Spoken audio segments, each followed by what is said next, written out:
And then they lose Equali, their defensive tackle. DJ Shark may come back, but there's so many injuries here on Jacksonville. Why don't we start with Whale-Cap or Lions Jaguars? Yeah, I think I'm expecting a bunch of these injured Jacksonville defensive players to come back, which I think helps them greatly. And realistically, I was expecting this line to open up under 3 for the Lions as favorites, and the fact that it opened up 3.5, I thought was kind of an unfair adjustment. It almost made me take the Jags, just because there's probably line value there. If you get these defensive players coming back, if people realize, hey, this is a little bit of an overreaction here to what we just saw against Houston. Houston obviously played motivated, having just fired their coach.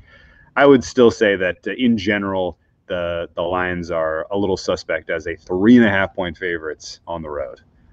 So I'm going to steer clear of this one, but if I had to make a play, I'd be playing the Jags. Interesting. What do you think, Debsy? Lions, Jags?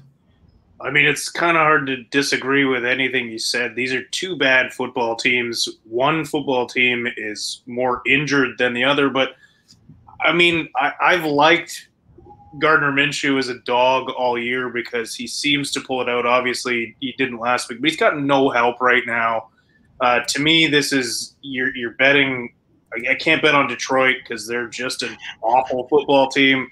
And Jags are too injured to get interested in. So, again, it's a no play. I mean, I think Whale said it. The chat's saying it. This is just a garbage game that – I mean, we're just going to check the score at the end of the game. There might be 2 highlights. This is probably going to be the worst game of the week. And that's saying something because rolling through these 1 o'clock games, there's a lot of shit on the board, and this might be the worst of it.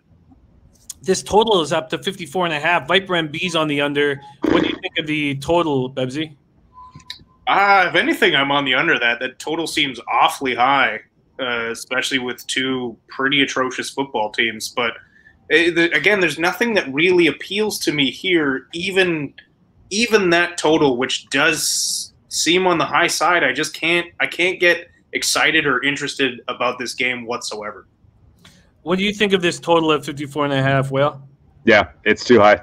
Not worth playing because the Jaguars defense could no-show again. We've seen it this year. But the Lions do this thing where if they're playing with a lead, they go so conservative and they can't really run the ball. They can't put away a lead well, but they try to milk the clock. They go anti-aggressive, which is a problem. And, yeah, I mean, it's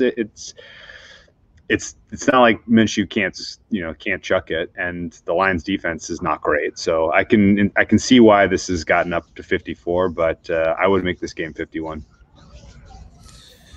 I agree, and it just feels like they're both pretty easy to play against, especially the Jags. Robinson can't move the ball right now. It's pretty easy to get 7 guys back, just rush 4. Don't let Minshew beat you. And then if Detroit has a lead, the conservative play comes in, and Peterson's not going to eat up yards. I think Viper MB is in the right mindset here with this under.